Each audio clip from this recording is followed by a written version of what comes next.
Welcome back to మన impact channel. ఎవరైతే మన యొక్క ఛానల్ని మొదటిసారిగా చూస్తున్నారో మన యొక్క ఛానల్ని సబ్స్క్రైబ్ చేసుకోండి.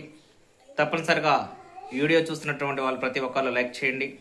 ఈ వీడియోలో ఈరోజు న్యూస్లో భాగంగా తమిళనాడులో ప్రకంపనలు సృష్టిస్తూ దూసుకొచ్చినటువంటి టీవీకే పార్టీ అధినేత సినీ యాక్టర్ యువదళపతి విజయ్ ఈరోజు విజయ దుందుమి మోగించాడు. ఈ యొక్క విజయ దుందుమిలో భాగంగా దాదాపు తమిళనాడులో ఉన్నటువంటి 234 స్థానాలలో 107 స్థానాలతో అతిపెద్ద పార్టీగా అవతరించినటువంటి టీవీకే పార్టీ ఇప్పుడు మ్యాజిక్ ఫిగర్ దాటాలంటే 118 స్థానాలు రావాల్సినటువంటి అవసరం ఉంది. కాబట్టి ఎవరైతే డిఎంకే పార్టీ వాళ్ళు, ఏఐఏడిఎంకే పార్టీ వాళ్ళు ఇద్దరు కలిసినా సరే దాదాపు విజయ్ యొక్క చెరువుల్లోకి వచ్చేటువంటి పరిస్థితుల్లో లేరు. వాళ్ళిద్దరూ విరుద్ధ ధృవాలు కాబట్టి వాళ్ళు కలిసేటువంటి పరిస్థితులు లేవు. కాబట్టి ఫస్ట్ నుంచి కూడా విజయ్కి మద్దతు తెలపడానికి డిఎంకే పార్టీ సానుకూలంగా ఉంది. ఏఐఏడిఎంకేకి మాత్రము విజయ్ సుముఖంగా లేడు అని కూడా మనం ఫస్ట్ నుంచి కూడా తెలుసు. విజయ్ తన యొక్క ప్రచారాల భాగంలో అటుపక్క స్టాలిన్ని, ఇటుపక్క ఏఐఏడిఎంకే వాళ్ళకు కూడా చాలా చురుకలుగా మాట్లాడటం జరిగింది. దాని తర్వాత వాళ్ళ మీద ఎదురుదాడి దిగి వాళ్ళకి ఒక రేంజ్లో వాళ్ళ యొక్క విమర్శలు ఎదుర్కొన్నటువంటి తీరు మనం చూసాము. ఏదేమైనా సరే ఈరోజు ఏర్పడినటువంటి ఈ యొక్క హంగ్ వస్తుందని కూడా చాలామంది ఊహించారు. తర్వాత అది ఏమీ లేదు, దాదాపు యునానిమస్గానే విజయ్కి 107 స్థానాలు రావటము, ఇంకా కావాల్సినటువంటివి ఇంకా 118 కాబట్టి ఇంకా కావాల్సినటువంటి స్థానాలు ఇంకా 11 స్థానాలు కావాలి.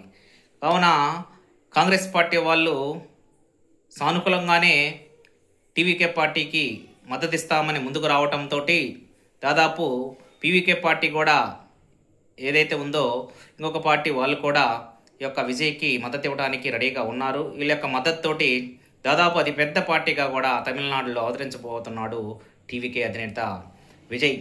ఇంత అనతి కాలంలోనే, అంటే షార్ట్ టర్మ్లో వచ్చి ఈ యొక్క విమర్శలను మొత్తాన్ని ఎదుర్కొని మరి జన హృదయాలను దోసుకున్నటువంటి టీవీకే అధినేత విజయ్కి తప్పనిసరిగా మనం మెచ్చుకోక తప్పదు.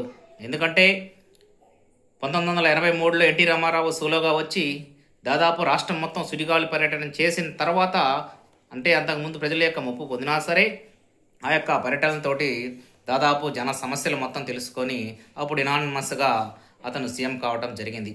తర్వాత అతి తక్కువ సమయంలోనే దాదాపు ఒక 6-7 నెలల యొక్క షార్ట్ టర్మ్లోనే వచ్చేసి మరియు పెట్టినటువంటి సభలు కూడా చాలా తక్కువ సభలతోటి జన హృదయాలను తాకినటువంటి నేత టీవీకే అధినేత విజయ్.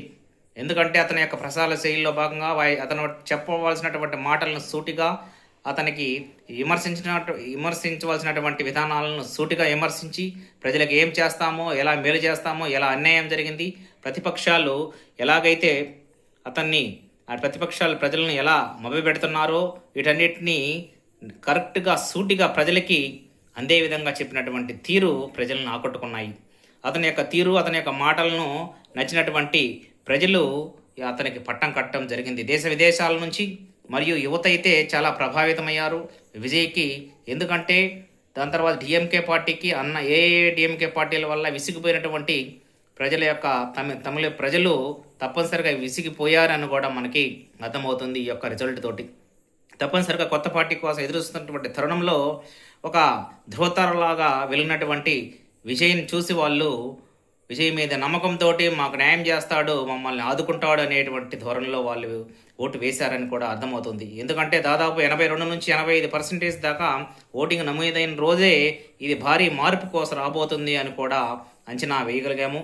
దాని తర్వాత మిగతా కొన్ని ఛానల్స్ వాళ్ళు, నేషనల్ మీడియాస్ వాళ్ళు అయితే అసలు విజయ ప్రస్తావన లేదు వాటి యొక్క ఎగ్జిట్ పోల్స్లో కానీ, లేకపోతే ఓన్లీ ఒక ఛానల్ వాళ్ళు మాత్రమే ఈ విజయ్ దాదాపు విజయకేతనం ఎగరవేయబోతున్నాడని చెప్పడం జరిగింది. ఏదేమైనా సరే ఈరోజు వచ్చినటువంటి రిజల్ట్లో భాగంగా విజయ్ దుందుమి మోగించినటువంటి విజయ్కి కంగ్రాచులేషన్స్ చెప్పాలి. విమర్శల్ని ఒక ఒంటి చేత్తో ఎదుర్కొన్నటువంటి విజయ్ రానున్నటువంటి ఎన్నికల్లో కూడా ముందుకు దూసుకుపోవాలని కోరుకుంటూ, వీడియో కానీ మీకు నచ్చినట్లయితే లైక్ చేయండి, షేర్ చేయండి, సబ్స్క్రైబ్ చేయండి, మన యొక్క పక్కన ఉన్నటువంటి బెల్ ఐకాన్ని క్లిక్ చేయండి. మనము చాలా ఇంపార్టెంట్ విషయాలు కానీ లేకపోతే కొన్ని ఇష్యూస్ గురించి కానీ డిస్కస్ చేస్తామో 100% మమ్మల్ని ఎంకరేజ్ చేయాలని మనస్ఫూర్తిగా కోరుకుంటూ అందరికీ ధన్యవాదాలు.